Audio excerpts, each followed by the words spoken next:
I am DYANAROZAY, and I bring a unique commentary to your favorite reality TV shows and whatever is popping on social media. If you are not a subscriber, please become one. Hit that notification bell too, that way you don't miss any of my videos. I go by DYANAROZAY on all platforms, and I appreciate every single one of y'all for rocking with me.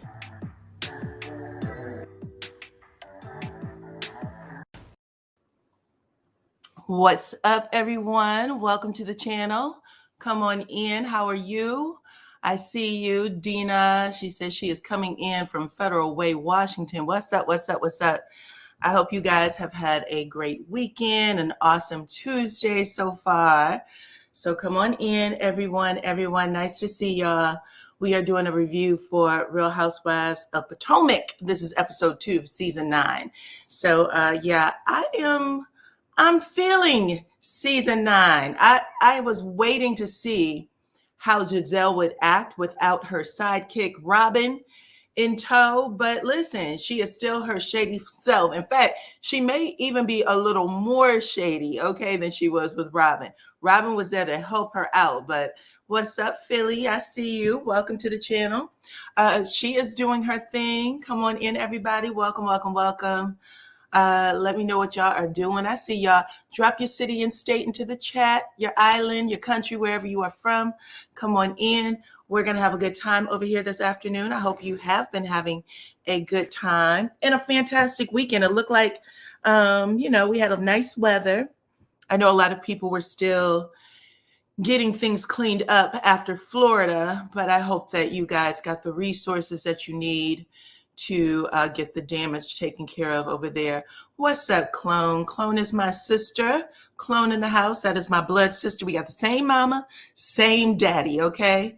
Come on in, come on in. Let's see. Dee said that Gizelle is being forced to eat a little bit of crow. Okay. Listen, you might be right. You might be right. Good morning, Glenda. Welcome. What's up, Philly? What's up, STL, my St. Louis sister? What's up? What's up? What's up? What's up? Yeah, you guys. So it was an interesting episode, very much so. It picked up exactly where it left off, so I'm going to get right on in it. Okay. What's up, Linda? Anybody that you see with a wrench behind their name, they're here to make sure that you have a good time in the chat. They are volunteering their time over here, okay? So make sure that you guys just follow their instruction. We don't have to agree. We don't have to agree, right? But, keep it respectful. That's it. People have a good time when things are respectful. Otherwise everybody will be pouring out of here. And so they will boot out anybody who is not following those rules. Okay. So let's get it cranking, get it started, whatever. We are going to start where they left off, which was Karen's birthday. I think they called it some sort of hatation dinner. Okay. If y'all remember, Karen very much changed the subject. She said that this was not going to be some sort of inquisition. People weren't going to be questioning her about her drinking and, getting into a car accident for the second time. So she changed the subject to Mia. And Mia took the bait, because if I was Mia, I would have sat at that table and said, fuck you and fuck you. Okay. You want to talk about something? This is your birthday. You can talk about how you ran into a tree, but what you're not going to do is turn it on me and my children. Now, I know probably people feel like, well, she wasn't talking about the kids. Oh, yes, she was. Oh, yes, she was. While they were sitting there minding their business. What's up, Review Hour? I see you. Welcome, welcome. While everybody was sitting there enjoying their drinks or their non-alcoholic Grand Dame beverages, Karen said, well, Mia, you know what? You really shocked me when everything started pouring out about the paternity of your son and the fact that maybe it could be Ink's, Mia's boyfriend for however many years, or your husband's. And Mia was like, wait a minute, this don't do that, Karen, right? She was ready to give it back to Karen. But when Gizelle jumped in and said, well, Mia, don't pretend like you weren't co-mingling dinglings, okay? That's when Mia jumped up from the table and stormed off to the restroom to cry. I think her friend Jacqueline and then the new girl, I think her name is JC, they followed behind her to console her. Mia was like big tears, threw the camera people out the room. Get out, get out. I don't want you in here. It was super dramatic and super fake from the outside looking from the outside looking in. I was like, Jamia, that could have been completely resolved if you just would have stood up at the table. But she stays in the bathroom. On mic, you hear her say, Karen was deflecting. She said nothing about Gizelle, nothing at all. Gizelle helped that conversation along. And while Mia was back there crying, Gizelle sat at the table and said, listen, I'm on Gordon's side. She said, I'm on Gordon's side, which, by the way, that's shade. Okay. She said, at the end of the day, that man was hurt when he gave his statement to TMZ and said that Mia was a dirty, rotten whore. And okay, she was a gold digger. She said, I side with Gordon. Now, y'all all know that Gordon is bipolar. I believe he was diagnosed with bipolar. And he said that he has the most extreme case that one could have. Okay. So they're doing these flashback scenes where Mia has already come out and said, me and Gordon are going to stay together until the end. Like, we're going to get our divorce and everything, but I'm always going to take care of him. I know that he has this mental health problem. I want him in our children's lives. At the table, though, literally, Gizelle was turning the knife. She was turning the knife and letting everybody know, you heard me, commingling, okay? She said they were commingling, baby. It was very much a fake cry. It was a fake cry. But she said they were commingling. And she said, you knew it. And that's your fault, Mia. That's your fault that your son have to question all of this when he gets older. Period. Okay. They were basically saying you should have never brought this to the show, and they were going to try to make her feel bad about it. Mia ends up, getting her makeup together, came back out, sat at the table. And this is where things get even more shady, because after she sits down, the grand dame said, listen, Mia, I'm sorry. I didn't mean to, make you cry. I really didn't mean for it to sound like I was coming after your motherhood. And Gizelle said, yeah, Mia, if I knew that what I said was going to make you storm off to the bathroom, I would have never said it. That's also shade, by the way. Okay. That's not an apology, but Mia accepted it. Okay. That's shady boots. I'm not for sure what's going on here this season, but if Mia tries to crawl up into Gizelle's bottom like she did last year and the year before, I'm really going to be done with Mia altogether. She's giving it to Karen, full out giving it to Karen, okay?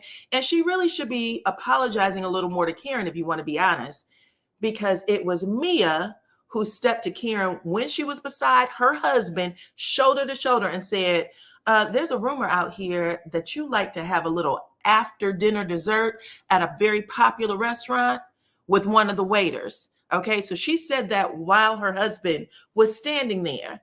And then last season, she was trying to apologize. This season, she's like, I don't give a fuck about Karen. Okay, so she definitely wants to be the grand dame or take her place. Okay, and I'm not for sure. Is she working for Gizelle at this point or what? But she's dirty. I'm just going to say it. She's dirty. So let's move on. Let's talk about this disingenuous dinner or lunch or whatever the hell it was between Gizelle and Wendy, child. This was nasty. From the time it started, Gizelle walks into the restaurant first. She sits down. She's clearly facing the door. Okay. Like Malcolm X, she needs to see everybody who walks in. She wanted to make sure she got a good take in of Wendy before she walked in the door. And she did. Wendy came in dressed to the nine. Y'all know she's a lady of leisure. She didn't quit the job as a university professor. And so all she does is dress and lunch, dress and look her best. Okay. But she came in this crop top. So she showed a little bit of midriff, stomach very, very flat with these feather sleeves. I don't know what the brand name was, but it costs money and you can tell. Okay, when she walks in, she comes over to the table with a smile on her face. Her and Gizelle barely speak. And I do mean that. I mean, I think Gizelle said, "Oh, how are you?" And before she could get the "you" out, she already had her cell phone in her hand, like there was something else more important than actually saying hello to Wendy. And Wendy definitely caught the shade. Wendy caught the shade. Wendy sat down, pulled out her damn powder puff, started looking at her phone and dabbing her face. That went on for a minute before they ended up talking, okay? And if you even want to call it talking, because at this point, it all looked it was just disingenuous from the start. Okay. Now it got so bad that people on Twitter, over there on the Twitter, started saying, "Listen, I'm all for squashing the beef, Wendy, but there's no way in hell you should have let Gizelle get off with the bullshit she's been doing to you since the day you stepped onto that show." Now, Wendy ended up sending out a post saying that lunch was 2 hours and I got everything I needed to get off my chest. So she was blaming it on production. All the skinning and grinning that we saw Wendy doing at Gizelle, because every time Wendy spoke, it was a, "Oh, Gizelle." It didn't feel like you said anything to her, to be honest. It felt like such a fake ass lunch that they started feeding us all these flashback scenes, right? To get the point across. Like, this is what Gizelle did this day and on this time and on this time. Anyway, Wendy did a lot of skinning and grinning. Gizelle at the end of it was just like, "Well, I hope we can move forward, but you know where I stand." That's how it felt to me. She was like, "I'm not changing up my position. You, Wendy, have a nasty attitude, which makes me come at you passive aggressive." That's how she started it, and I saw nothing else different. Okay? Y'all can let me know if y'all saw something else in the comments. Wendy, you look good, but I'm going to need you to hit her with them snappy comebacks, okay? You got to be a little quicker than that. A little quicker than that, okay? Who was next? Let me see what y'all got to say. Anything? No. All right, let's go on to Karen and Kiana. Okay, I think that's how you pronounce it. Y'all know Karen likes to take one of the young girls under her wing every season, right? Any of the new young girls, they are going to be under Karen and she's going to be teaching them what's what every single time. Look, Gloria said it was disappointing. Regroup with Wendy, absolutely disappointing. I didn't like that meeting. I felt like Gizelle got away with a lot. But either way, Karen and Kiana, I think Kiana comes to visit Karen at her house. And like I said, y'all know Karen likes to take on one of the new girls every season, right? So she's like, she's a real good friend of mine. And Kiana is in love with the Grand Dame, because when she got mollywopped with that bottle by Deborah, I think that may have been 2 seasons ago. Deborah was Ashley's friend.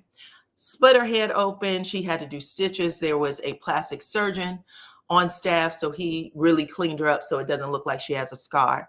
It's very faint if there is one. But at the end of the day, you can tell that Kiana is going to go to bat for Karen. Let me see what y'all talking about. Did you see Wendy's interview with? No, I did not see that interview. I trust you, though. I'll catch it probably a little later. Yeah, so anyway, she comes over and they end up talking a little bit more about Kiana's life. And I have to say, what are the young people doing right now? So Kiana, who looked like she's a beautiful woman. I don't know what she does for a living, but beautiful woman.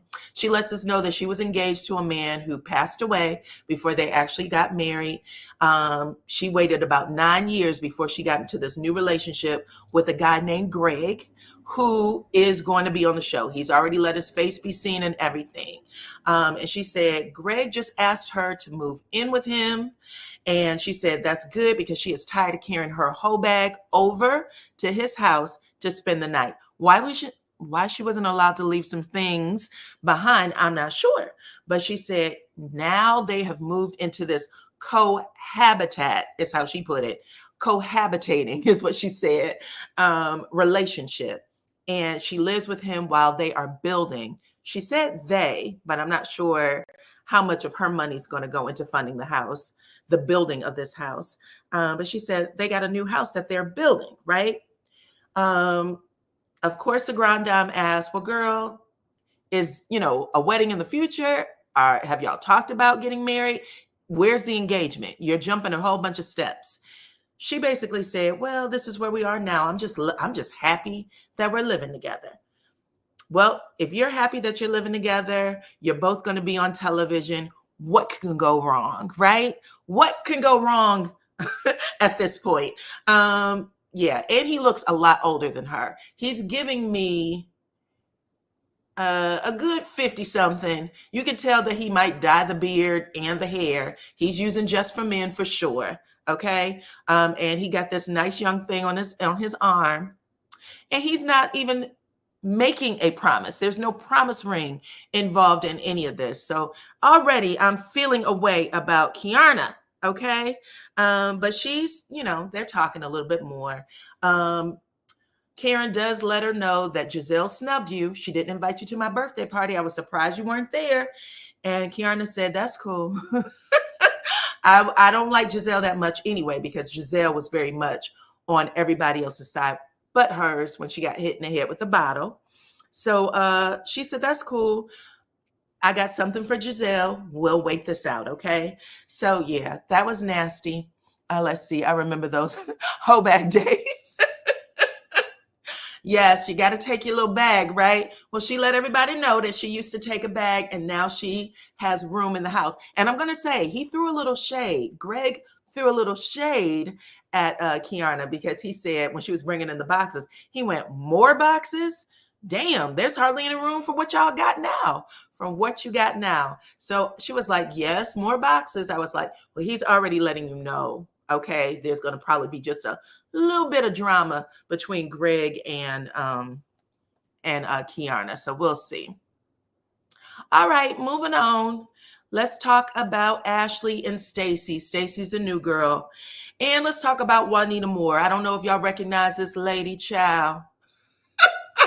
I don't know if y'all recognize the Juanita, but she was the black mama in the movie Imitation of Life, okay? That was the movie where she had a very light-skinned daughter who basically said, I don't even want anything to do with my black roots. And she started passing for white. She was working at this department store. Her mama saw her. I haven't seen you in years. Where you been, girl? And she said, I don't know who you, I have no idea who you are. And had her mama escorted out there. That's right. Okay. When I tell y'all this is what Stacy is giving, I was so pissed when I watched this damn scene. I was pissed. But Stacy and Ashley, God bless both of their hearts. They have this conversation about marrying white men from other cultures. Stacy is about to get a divorce from a German man, and y'all know that Ashley's married to Michael, who's from Australia, right? Lord have mercy, and they both have children. Now, this is the thing. Ashley started talking to her, and she's saying, listen, I think it was actually Stacy who brought the conversation up. How do you deal with having, your child and having them know a little bit more about your black side? Ashley said, I identify as black. She let her know that up front. I don't know what this is. She said, yes, I'm biracial, but I identify as black. My mama black, my family very black, okay? She said, yes, I do have sons who they don't present as black. And they go to a school where they probably identify with what their friends look like. She said, but I do read to them. I teach them things. They still have my mama's side of the family. So she's like, listen, I'm trying to bring that in, okay?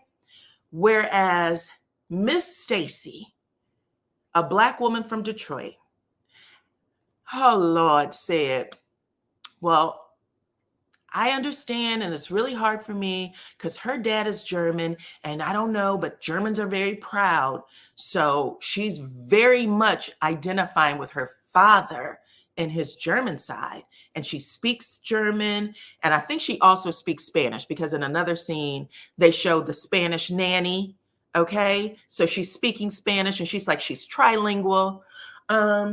But she acted like that's where the buck stopped. Like she didn't have any other, I don't know, responsibility to that child. And she was like, I used to go, this is Stacy talking. I used to go across the street and get my hair braided. And I'm just afraid that she's not going to learn anything about being black.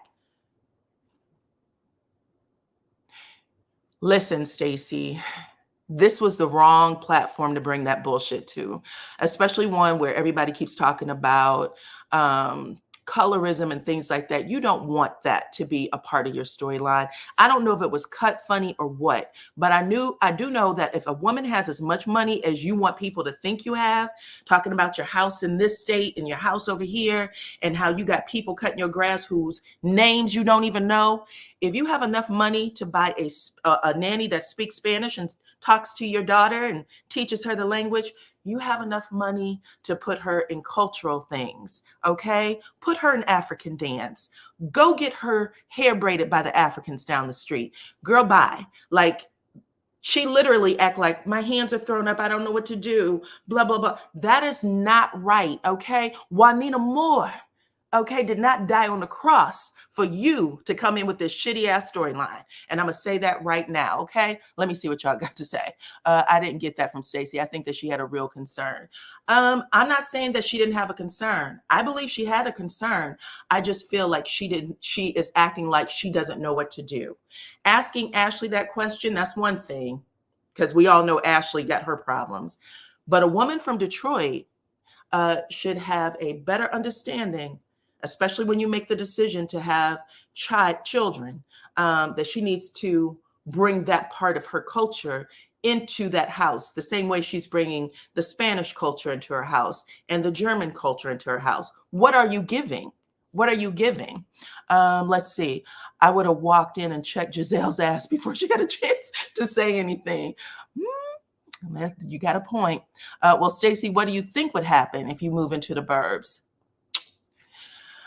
Yeah, I agree. Just my opinion. Ashley's not divorcing Michael. Absolutely not. You're right about that.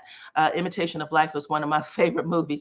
Yes, Clone, on the cross. We all know that that movie is one of those tall tales that everybody in the Black community have watched. Okay. The black and white version, the one that they turned to color, all of them. And I think there was a recent movie, if I'm not mistaken, on the Netflix that was made maybe 3 years ago. Go watch it and learn a thing or two and how to incorporate your culture into that daughter's life. Yes. So anyway, we all felt bad for Juanita, but you don't want to raise a child that has no connection, that came from your loins, that has no connection to you. Okay. She's not adopted child. She's right there in the house with you. It made no sense. It made no sense. So I don't know. Right now, I'm giving Stacy the side eye. Like I said, I'm going to give her a little grace. Maybe it was cut funky. Maybe production cut the story funky. But I'm going to want her to clean this up a little bit. Okay. All right. Moving on. Let's talk about Karen and Gizelle. Karen goes and visits Gizelle at the crib. Okay. She went to visit Karen. Karen went to visit Gizelle at the crib.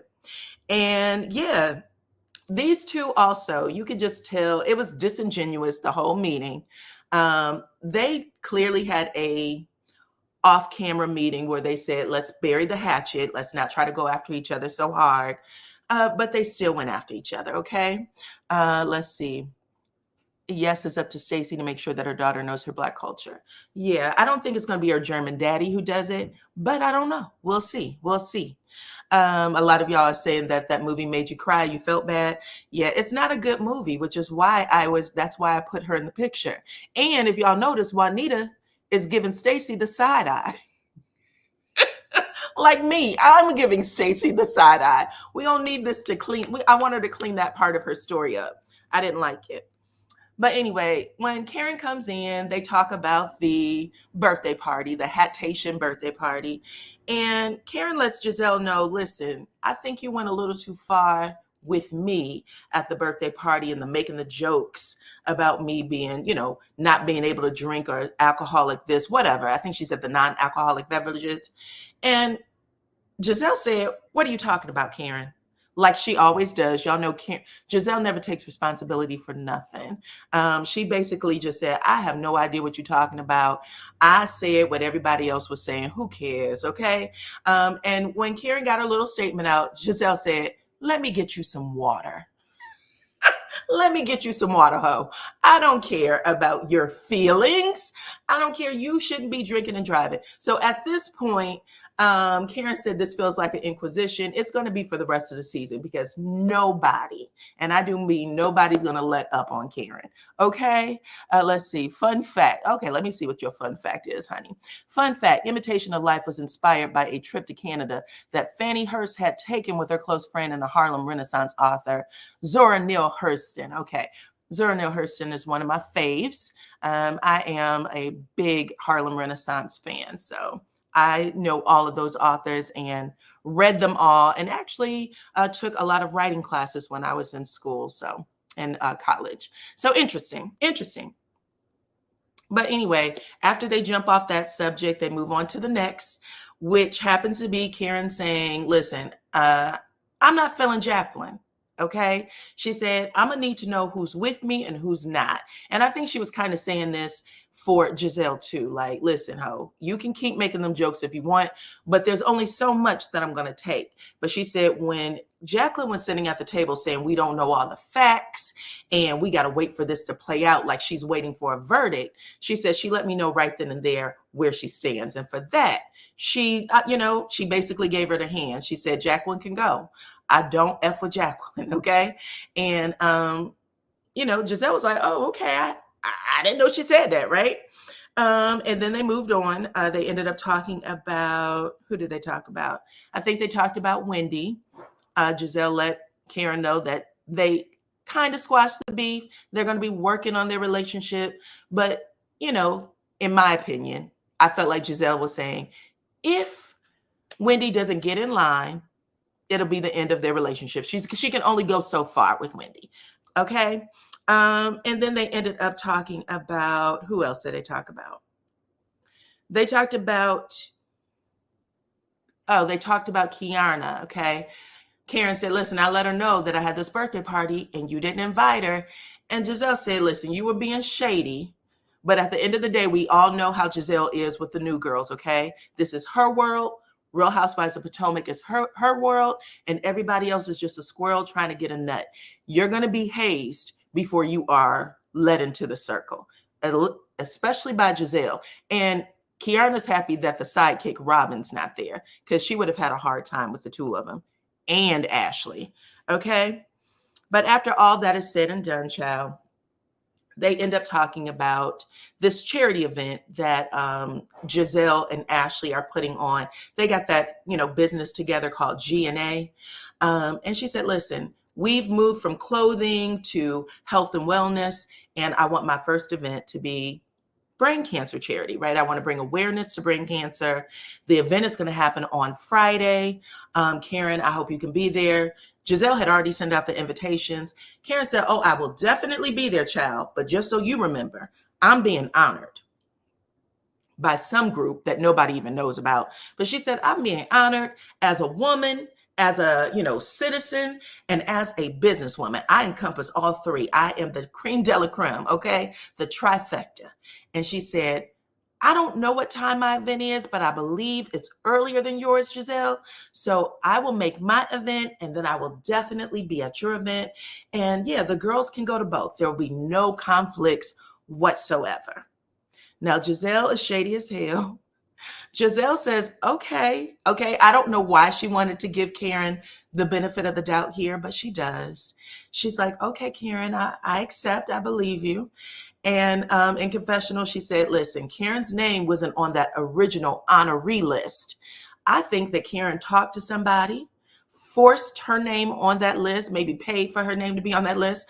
I don't know. But Karen had 9 damn citations.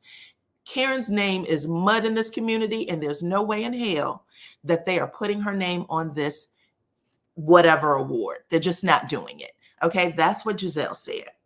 Anyway, Gizelle went to sleep feeling good, I'm sure. Woke up to a text message from Karen at 6:30 in the a.m. And it was a group text to all of the ladies on the cast saying, listen, Gizelle and I are having an event. It's going to be on the same day.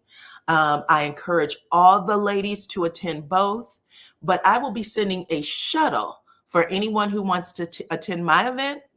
And the shuttle will take you to mine first and Gizelle second. Okay? And Gizelle read that message and knew immediately what Karen Huger was doing. So much so that she sent a message back to the group and said, "You hoes can stay at Karen's event. I don't need you at my event. F all y'all." She was pissed. And in confessional, she said, "Are they giving out awards for running in the trees now?" Okay. That is how pissed she was. She was not holding back. She knew exactly what it was. She felt like Karen came over, got the jump on her, and basically, rerouted everybody over to her event, an event that she just put out an invitation for the day before, when Gizelle had been planning this for weeks or months. Okay, so she was mad. Let's see. Denise said, "It's Karen's season. She never wanted to be seen as a woman with things in her life. It's amazing, and nothing is wrong in her life." So you said she doesn't want to be seen as a person who has problems. Yeah, Karen does have a lot of problems. And she tries to keep it cute, but everybody knows and people keep bringing them out. So it does not matter. But Gizelle's hot, okay? Anyway, it's the day of the event, child. And on the day of the event, everybody knows that they are going to Karen's event first. They are happy. They pile into that shuttle. They all got their red cups, child, full of whatever liquor. Karen gave them some sort of party bus. And they took the bus to Karen's event first. Everybody was there enjoying themselves. They literally, when they walk in, this is nice. They're grabbing food. They're grabbing drinks. But the event appears to be going a little slower than they thought. So they know they got to split it up, okay? I think one of the ladies even called Ashley and said, "Listen, this is where we are. We're trying to make it to your event."